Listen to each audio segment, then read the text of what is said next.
The big day প্রোডাকশনের পঞ্চম নিবেদন আন্টাঘর আতঙ্ক। কাহিনী ও নাট্যরূপ মঞ্জিত গায়েন। প্রযোজনা শুভেন কুমার দাস। এখন আপনারা শুনবেন আন্টাঘর আতঙ্ক। সারা বিশ্ব জুড়ে যেন এক হুলস্থুলু পড়ে গিয়েছে। ইংল্যান্ডের রানী দ্বিতীয় এলিজাবেথ মারা গিয়েছে অতি বৃদ্ধ বয়সে। আর এলিজাবেথ মারা যাওয়ায় ইংল্যান্ডের পাশাপাশি কমনওয়েলথভুক্ত দেশগুলোরও যেন শোক পালন করবার উৎসব শুরু হয়েছে। বাংলাদেশের মতো দেশেও এই নিয়ে মন্ত্রিসভার মিটিং বসেছে। আমি বলছি, ইংল্যান্ডের প্রতি আমাদের অনেক কৃতজ্ঞতা আছে। তারা একসময় আমাদের শাসক ছিল, আর আমরা তো এখন কমনওয়েলথ শ্রেণীভুক্ত দেশেদের মধ্যে পড়ি। তাই আমাদেরও ইংল্যান্ডের মহামান্য রানী দ্বিতীয় এলিজাবেথের মৃত্যুতে উপযুক্তভাবে শোক পালন করা দরকার। তাহলে বাংলাদেশে কতদিন শোক পালন করা হবে? অন্তত 3 দিন বাংলাদেশে এই উপলক্ষে জাতীয় শোক পালন ঘোষণা করা হোক। সারা দেশে সেই উপলক্ষে শোক পালন শুরু হয়ে গিয়েছে। সরকারিভাবে কে যে কত শোক দেখাতে পারবে তার যেন প্রতিযোগিতা শুরু হয়েছে। সমীর থাকে বাংলাদেশের সাতক্ষীরা অঞ্চলের একেবারে ভারত সীমান্ত লাগোয়া কলারোয়া গ্রামে। সেখান থেকে সে অনলাইনে টিকিট কেটেছে ঢাকার দ্বিতীয় বাহাদুর শাহ জাফর পার্কে একটা নির্দিষ্ট অনুষ্ঠান দেখবে বলে। সে জানেও না এইভাবে ইংল্যান্ডের রানী দ্বিতীয় এলিজাবেথের মৃত্যুতে বাংলাদেশে জাতীয় শোক ঘোষণা করবার কথা। সে সোজা চলে এসেছে রাজধানী ঢাকায়। সেখানে সে উঠেছে ঢাকা লজে। তার শোয়ের টাইম রাত 9টা। সে যদিও টিকিট কাটার সময় চেষ্টা করেছিল বিকেলে বা সন্ধ্যের সময়ের টিকিট বুক করতে, কিন্তু সে সেইভাবে কোনো টিকিট না পাওয়ায় অগত্যা তাকে রাতের শোয়ের টিকিট বুক করতে হয়েছে। বাংলাদেশের অতীত এবং বর্তমান নিয়ে এটি একটা অডিও ভিজুয়াল শো। অনেকের কাছ থেকে এই শো নিয়ে সে খুব প্রশংসা শুনেছে। তাই সে নিজে এই শো দেখতে সেই সাতক্ষীরা থেকে এখানে সোজা চলে এসেছে।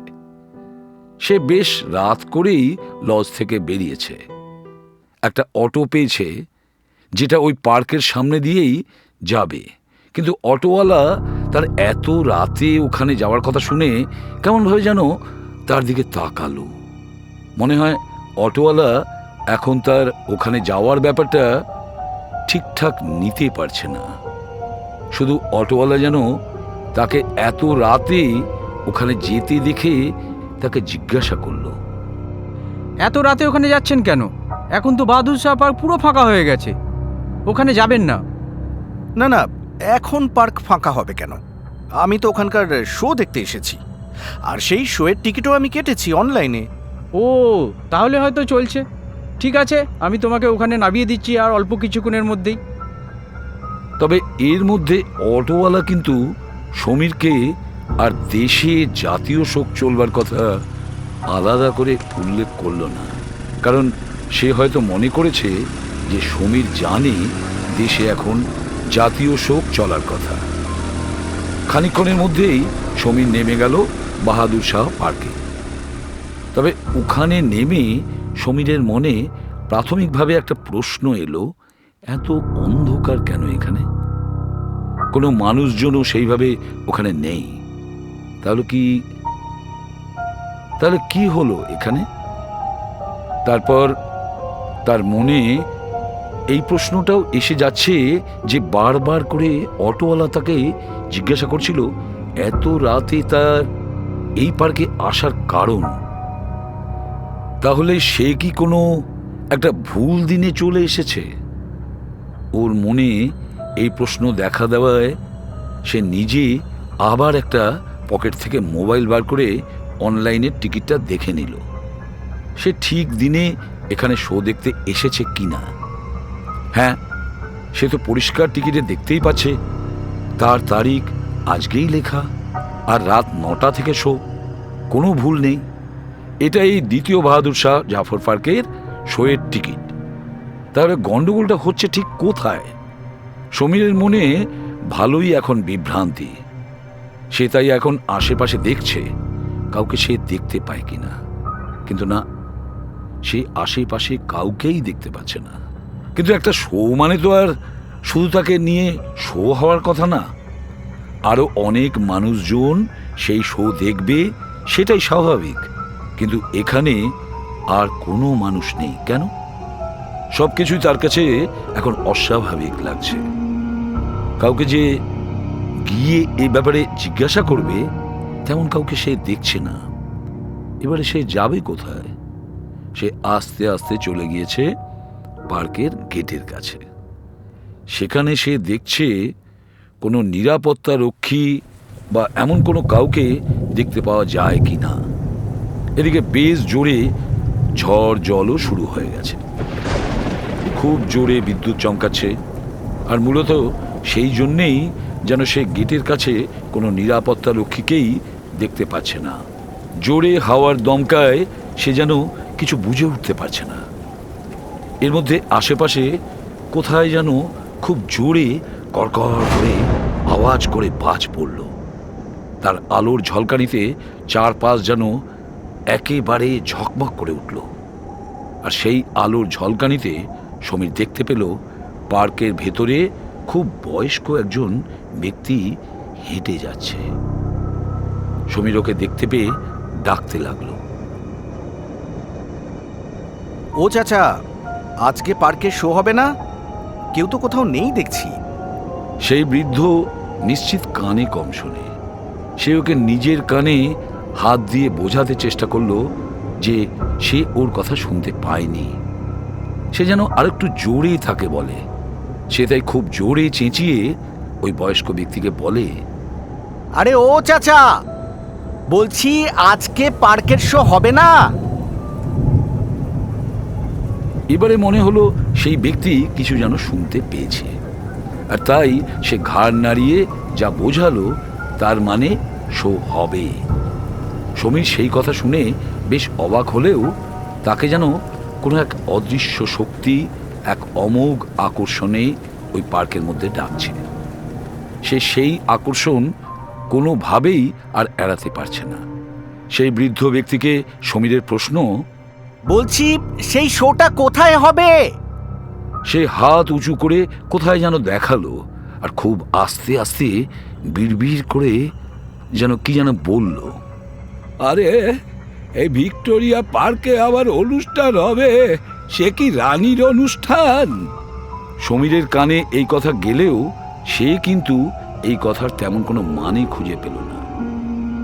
এই পার্ক কি করে ভিক্টোরিয়া পার্ক হয়? এই পার্কের নাম তো বাহাদুর শাহ পার্ক। কিন্তু আর কাউকে যে সমীর দেখতে পেয়ে তাকে প্রশ্ন করবে তেমন কেউ নেই। তাই সে ক্রমশ এগিয়ে যাচ্ছে ওকে অনুসরণ করে। চারপাশ কেমন যেন আবার অন্ধকার হয়ে এলো।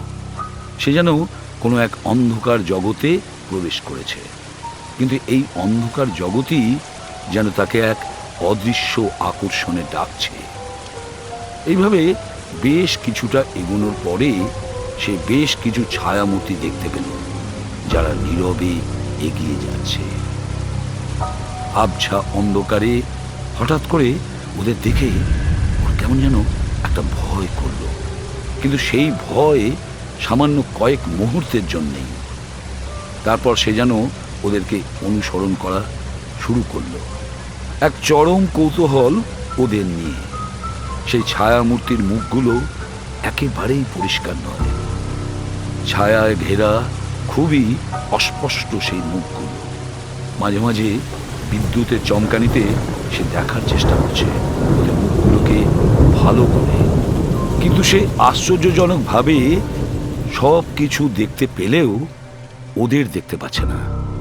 মনে হচ্ছে যেন এর মধ্যে কোনো এক রহস্য লুকিয়ে আছে। সমীরের সারা শরীর বেয়ে আতঙ্কের এক ঠান্ডা স্রোত বয়ে যায়। অন্ধকার জনমানব শূন্য এই পার্কের মধ্যে এটা কারা? এরা কি সত্যি কোনো মানুষ, না অশরীরী কোনো আত্মাদের দল ঘুরে বেড়াচ্ছে নির্দিষ্ট কোনো এক লক্ষ্য পূরণে। সমীর বেশ ভয় পায়, ওদের পিছনে অনুসরণ করার থেকে বিরত করতে পারে না। সে দেখে অশরীরীরা চলে যায় একটা মার্বেলের নিচে কিছু লেখা স্তম্ভের সামনে। সেখানে তারা নিজেরা যেন হাসতে হাসতেই বলে,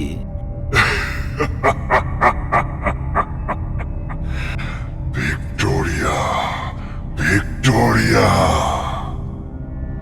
আমরা তোমার কোনো স্মৃতিকেই এই পার্কে রাখতে দেব না, সব ধ্বংস করে দেব। এটা বলে ওই ছায়ামূর্তিগুলো আর স্মৃতিস্তম্ভ ভাঙতে শুরু করে, তাদের হাতে থাকা কিছু যন্ত্রপাতি দিয়ে। সমীর হাঁ করে সেই সব কিছু দেখছে। ও দেখতে এসেছিল বাহাদুর শাহ পার্কে বাংলাদেশের অতীত বর্তমান নিয়ে অডিও ভিজুয়াল একটা শো। কিন্তু সে আজকে এমন একটা কিছু দেখে চলেছে যার কোনো কিছু সে বিশদে জানে না। তবে সে যেটা ওই ছায়ামূর্তিগুলোর কথাবার্তা শুনে বুঝতে পারছে যে রানী ভিক্টোরিয়ার সঙ্গে এর কিছু যোগ আছে, কিন্তু কি যোগ আছে সেটা সে পরিষ্কার বুঝতে পারছে না। ছায়ামূর্তিগুলো বেশ অনেকক্ষণ ধরে এই কাজ করে চলেছে। হঠাৎ করে সে শুনতে পায় কয়েক জোড়া ভারী বুটের আওয়াজ। তার মানে কেউ বা কারা ওখানে আসছে। কিন্তু এখানে অন্ধকারে কারা আসতে পারে? সমীরের মনে অনেক কৌতূহল, কিন্তু তার কৌতূহল নিরসন ঘটিয়ে প্রশ্নের উত্তর দেবে এরকম কেউ ওখানে নেই। তাই তার এখন একমাত্র কাজ হচ্ছে ওখানে কি হচ্ছে সেটাকেই লক্ষ্য রাখা। ব্যাস, ওখানে চলে এসেছে বেশ কিছু সৈন্য। ও ভালো করে সৈন্যগুলোকে দেখল, আর তাতেও পরিষ্কার বুঝতে পারল এই সৈন্যগুলো আর কেউ নয়, এগুলো সবাই ইংরেজ সৈন্য, প্রাচীন আমলের। কিন্তু ওরা এখানে এলো কি করে, আর এখানে ওদের কাজটাই বা কি? সমীর দেখছে ওই সৈন্যরা এসে সরাসরি সেই ছায়ামূর্তিদের বলল, এই তোরা নেটিভ সিপাহীরা এখানে কি করছিস? নিশ্চয়ই তোরা ব্রিটিশ রাজ্যের কোনো একটা ক্ষতি করছিস। তোদের স্বভাবটাই এরকম। একদম মুখ সামলে গোড়া সৈন্যরা, মনে রেখো এই ভারতবর্ষ আমাদের, ভারতীয়দের। এখানে ভারতীয়রা 1857 সালে লড়েছিল প্রথম স্বাধীনতার লড়াই। আর সেখানে তোমরা তোমাদের রানী ভিক্টোরিয়ার স্মরণে যা ফলক আর স্তম্ভ করেছ সব আমরা ধ্বংস করে দেব। এই দেশ আমাদের, আর এই আন্টাঘর ময়দানে যা কিছু থাকবে সব সব আমাদের। কোনোভাবেই তোমাদের মহারানী ভিক্টোরিয়ার নয়। তাই শুনে ইংরেজ সিপাহীদের ভয়ঙ্কর হুঙ্কার। তোরা ভুলে গেছিস আমরা কি করতে পারি তোদের মতো নেটিভ ভারতীয়দের সঙ্গে? চল, তোদেরকে আমরা সেটা মনে করিয়ে দিই। এই বলে যেসব ভারতীয় সৈন্যরা ওইখানে ওইসব কিছু ভাঙছিল তাদের ধরে টেনে হিচড়ে নিয়ে গেল একটা জায়গায় যেখানে অনেক মানুষ জড়ো হয়েছে। আর সেখানে বেশ কিছু ভারতীয় সৈনিকদের ধরে নিয়ে আসা হয়েছে। অনেক মানুষ সেটা দেখছে। তারপর সেখানে তাদেরকে টেনে হিচড়ে এক একটা গাছে ফাঁসিতে ঝুলিয়ে দেওয়া হচ্ছে নৃশংসভাবে। ওদের জিভ বেরিয়ে আসছে, কারো বা চোখের মনি, চোখের গোলক থেকে বেরিয়ে আসছে। খুবই মারাত্মক এক দৃশ্য। ওদেরকে ঝোলানোর পরে নতুন করে যাদেরকে নিয়ে যাওয়া হয়েছে তাদেরকেও এক এক করে ফাঁসি দেওয়ার জন্য নিয়ে যাওয়া হচ্ছে। তারা প্রতিবাদ জানায়, আমরা কি করেছি যে তোমরা আমাদের ফাঁসিতে ঝোলাবে? তোমরা ইংরেজদের শাসিত ভারতবর্ষ থেকে ব্রিটিশ রানী ভিক্টোরিয়ার স্মৃতিস্তম্ভ ভাঙতে শুরু করেছিল। তোমরা ব্রিটিশ রানীকে, ইংল্যান্ডের রানীকে ইনসাল্ট করেছো। তোমাদের একমাত্র শাস্তি হবে এই অবাধ্য সিপাহী দ্বারা বিদ্রোহ করেছিল ব্রিটিশ রাজের বিরুদ্ধে। হ্যাঁ, রিভোল্ট করেছিল। যারা ভেবেছিল তাদের বিদ্রোহের দ্বারা ভারতবর্ষ থেকে ইংরেজদের বিতাড়ন করে মুঘল বংশধর দ্বিতীয় বাহাদুর শাহ জাফরকে আবার ভারতবর্ষের সম্রাট হিসেবে ঘোষণা করবে, তাদের এই ঘৃণ্য ষড়যন্ত্রকে যেমন আমরা আটকিয়ে তাদের উপযুক্ত শাস্তি দিচ্ছি, তেমনি আমরা তোমাদেরকেও দেব, তোমাদেরকে ফাঁসি দেব। এটা বলে ইংরেজ সৈন্যরা টেনে হিচড়ে নিয়ে যাচ্ছে ওই নেটিভ সৈন্যদের। ওরা যেতে চাইছে না, ওরা জানে একবার ওদের টেনে হিচড়ে নিয়ে গেলেই নিশ্চিত মৃত্যু। সমীর আর কিছুতেই এই দৃশ্য সহ্য করতে পারছে না। সে এবারে না পেরে বলে ওঠে, উফ, না, তোমরা ইংরেজেরা এইভাবে এই সৈন্যদের ফাঁসি দিয়ে হত্যা করতে পারো না। না, ব্যাস, সমীরের এই বলার অপেক্ষাতেই যেন সবাই বসেছিল। সঙ্গে সঙ্গে সব ইংরেজদের নজর চলে গেল ওর দিকে। ওরা একেবারে জোর গলায় চিৎকার করে উঠল, কে ওখানে? আর তার এত সাহস আমাদের বিরুদ্ধে রিভোল্ট করে? একে এক্ষুনি ধরে হ্যাং করে দাও। ব্যাস, এটা বলার সঙ্গে সঙ্গে ইংরেজ সৈন্যরা সরাসরি ছুটতে লাগলো ওর পিছনে। সমীরকে তারা এবারে ফাঁসিতে ঝোলাবেই। সমীর পালাচ্ছে, সে খুব জোরে ছুটছে, কিন্তু ছুটতে ছুটতে সে আরো ভয়ঙ্কর এক দৃশ্য দেখতে পেল। সে দেখতে পেল এখন যেখানে সে ছুটে এসেছে তার চারপাশে বেশ অনেকগুলো গাছ থেকে ঝুলছে ফাঁসিতে ঝোলানো ভারতীয় সিপাহীদের বেশ অনেকগুলো মৃতদেহ। তাদের মৃতদেহগুলো যেন অনেক দিন ধরে ওই গাছগুলো থেকে ওইভাবেই ঝুলে আছে। তাদের গায়ের থেকে মাংস খসে খসে পড়ছে, গলে পড়ছে। সমীর সেই দৃশ্য দেখে ভয়ানক আতঙ্কে চিৎকার করে উঠতে চাইল, কিন্তু তার গলা থেকে যেন কোনো শব্দই আর বার হচ্ছে না। তার গলা যেন একেবারেই আটকে গেল। পিছন থেকে সে শুনতে পাচ্ছে অনেক ভারী বুটের আওয়াজ। সে নিশ্চিত এই আওয়াজগুলো আর কিছু নয়, নিশ্চিতভাবেই এগুলো সেই সাহেব সৈন্যদের পায়ের ভারী বুটের আওয়াজ। আর ওরা একবার তার নাগাল পেয়ে গেলে নিশ্চিতভাবেই তাকেও ওই সৈন্যদের মতোই ফাঁসিতে ঝোলাবে। তারপর তার শরীরকে এইভাবে এখানে অনির্দিষ্টকাল ঝুলিয়ে রাখবে, যাতে তার শরীর সম্পূর্ণ গলে যায়। এটার থেকে সে নিজেকে বাঁচাবে কি করে? সে নিজেও জানে না এর উত্তর। আর তাই সে আরো জোরে ছুটতে চাইছে, কিন্তু সে যেন আর পেরে উঠছে না। মনে হচ্ছে সাহেব সৈনিকরা যেন তাকে এখনই ধরে ফেলবে। সে আর এদের হাত থেকে কোনোভাবেই বাঁচতে পারবে না। সে আর ছুটতে পারে না। তার হাত পা সারা শরীর যেন একেবারে নিঃসার হয়ে আসছে। সমীর জ্ঞান হারায়, সে মুখ থুবড়ে পড়ে যায়। তারপর তার আর কিছুই মনে নেই। তুমি এত রাতে এই বাহাদুর শাহ পার্কে কেন এসেছিলে? আর তুমি এখানে এসে এইভাবে জ্ঞান হারিয়ে পড়েছিলে কেন?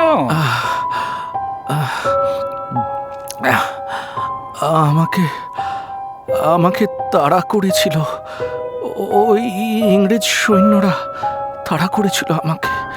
এখানে ইংরেজ সৈন্যরা কিভাবে আসবে? না, ওরা এসেছিল, এখানে এসেছিল। ওরা আরো অনেক নেটিভ বা দেশি সৈনিকদের এখানকার গাছগুলো থেকে ফাঁসিতে ঝুলিয়ে তাদের মৃতদেহ অনেক দিন ধরে পচিয়ে ফেলে রেখে দিয়েছিল। আরো কয়েকজন যারা এর প্রতিবাদ করছিল তাদেরকেও নৃশংসভাবে ওরা ফাঁসিতে ঝোলাতে গিয়েছিল। আর তখনই আমি প্রতিবাদ করি। আর তাতে ইংরেজ সৈনিকরা আমার উপরে ক্ষিপ্ত হয়ে আমাকে ওইভাবে ফাঁসিতে ঝোলাতে গিয়েছিল। জল, একটু জল হবে, জল। কিন্তু তুমি এখানে এত রাতে এই পার্কে কি জন্য ঢুকেছিলে? আমি তো এই পার্কে লাইট অ্যান্ড সাউন্ড শো দেখবার জন্যই এসেছিলাম, কিন্তু এখানে সেই শো কোথাও না দেখতে পেলাম ইংরেজদের এই নৃশংস কাণ্ড।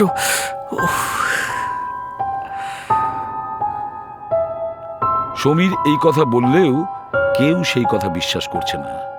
এটা কিভাবে সম্ভব যে এখানে এই সময় ইংরেজ সৈন্যরা এখানে আসবে আর তারা নেটিভ সৈন্যদের এইভাবে ফাঁসিতে ঝুলিয়ে নৃশংসভাবে হত্যা করবে? সবাই ভাবছে সমীর এইসব আজগুবি কথা পুরোপুরি বানিয়ে বলছে। তারা সেই কথা সমীরকে সোজাসুজি বলেও দিচ্ছে, কিন্তু সেই সময় একজন ফকির বাবা কোথা থেকে যেন চলে এসে বলল, ওই ছেলে যা বলছে তার সবই সত্য। এই সব ঘটনা সবই এখানে ঘটেছিল, তবে সেটা অনেক দিন আগে ব্রিটিশ ভারতে। অনেক দিন আগে এই ময়দানের নাম ছিল আন্টাঘর ময়দান। এখানে আর্মেনিয়ারা বিলিয়ার্ড খেলতো ওদের একটা ক্লাবে, আর সেই বিলিয়ার্ডকে স্থানীয়রা বলতো আন্টা, আর আন্টা খেলার ঘরকে আন্টা ঘর। পরে ইংরেজরা আর্মেনিয়ানদের কাছ থেকে এই পার্ক কিনে নিয়ে তাদের রানী ভিক্টোরিয়ার নামে নাম দেয় ভিক্টোরিয়া পার্ক। তারপর 1857 সালে ভারতবর্ষের প্রথম স্বাধীনতা যুদ্ধ, যেটা ব্রিটিশরা বলে সিপাহী বিদ্রোহ, সেখানে ঢাকায় ব্যাপক পরিমাণে সিপাহীরা এই বিদ্রোহে জড়িয়ে পড়ে ভারতবর্ষকে স্বাধীন করবার জন্যে। কাছের লালবাগ দুর্গে ভারতীয় সিপাহীদের মধ্যে বিদ্রোহ ছড়িয়ে পড়ে।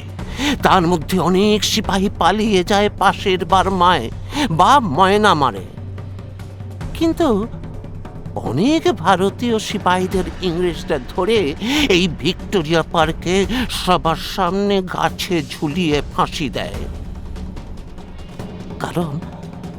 কারণ তারা মানুষের মনে আতঙ্ক তৈরি করতে চাইছিল। ইংরেজরা ভারতীয়দের তারপরে তাদের মৃতদেহগুলোকে কাউকে গাছ থেকে নামাতে দেয় না। সেই মৃতদেহগুলো দীর্ঘদিন ধরে গাছে ঝুলে গলে খসে খসে পড়েছে। দীর্ঘদিন ধরে কোনো মানুষ এই পার্কে ঢুকত না, ভয় আতঙ্কে। তোমরা সবাই ভাবো সেই দৃশ্যের কথা। কি বিভৎস সেই দৃশ্য! আর সেই ইংরেজদের হাতে নিহত সৈনিকদের প্রেতাত্মা ঘুরে বেড়ায় এই পার্কে। আমরা অনেকেই সে কথা জানি। অনেকে বিশ্বাস করে না, আবার অনেকে বিশ্বাস করেও ফেলে। সমীর এইসব কথা শুনে একেবারে বিস্মিত হয়ে গিয়েছে। কিন্তু একটা কথা আমি কিছুতেই বুঝতে পারছি না। আজকে আমাকে হঠাৎ করে ওই ভারতীয় সিপাহীদের প্রেতাত্মারা কেন দেখা দিল? কেন? সমীরের সেই প্রশ্ন শুনে ফকিরের এক দীর্ঘশ্বাস পড়ল। হারের একটাই কারণ, আর সেটা হচ্ছে সেই অত্যাচারী ইংরেজদের রানী দ্বিতীয় এলিজাবেথের মৃত্যুতে আমাদের আজকের বাংলাদেশ জাতীয় শোক পালন করছে। আর সেটা অবিভক্ত ভারতবর্ষকে সেই সময় স্বাধীন করতে গিয়ে অত্যাচারী ইংরেজদের হাতে নৃশংসভাবে মৃত্যু হওয়া ভারতীয় সৈনিকদের সহ্য হয়নি। তারা আজকের রাতে তাদের ইতিহাসকে সবার সামনে তুলে আনার জন্যেই সমীরকে এইভাবে তাদের সেই রূপে দেখা দিয়েছে। ওখানে যারা ছিল সমীর সহ, তারা অবাক বিস্ময়ে ফকিরের দিকে তাকিয়ে তার কথা শুনছে। তবে সেই ফকিরকে যেন তারা চেনে না। সেই ফকির যেন সেই অতীতের সময় থেকে বর্তমানে চলে এসে তাদের সামনে প্রাচীন সেই ইতিহাস তুলে ধরছে। সমীর ফকিরকে জিজ্ঞাসা করতে চায় সে এসব কথা কিভাবে জানলো, কিন্তু সে সেই সুযোগ আর পেল না। তার আগেই ফকির সেই অন্ধকারের মধ্যে কোথায় যেন হাওয়ায় মিলিয়ে গেল। দি বিগ ডে প্রোডাকশনের পঞ্চম নিবেদন আন্টাঘর আতঙ্ক। কাহিনী ও নাট্যরূপ মঞ্জিত গায়েন। প্রযোজনা শুভেন কুমার দাস। নির্দেশনা বরুণ দাস। শব্দগ্রহণ শৈবেশ আদক। গ্রাফিক্স ও শব্দ পরিকল্পনা সুদীপ্ত দাস। সহকারী সুনন্দন চক্রবর্তী। এই নাটকে যারা অভিনয় করেছেন: কুশল ভট্টাচার্য, সৌমক রায়, সঞ্জয় দাস, অরুণ গুপ্তা, সুনন্দন চক্রবর্তী ও বিশ্বজিৎ সেনগুপ্ত।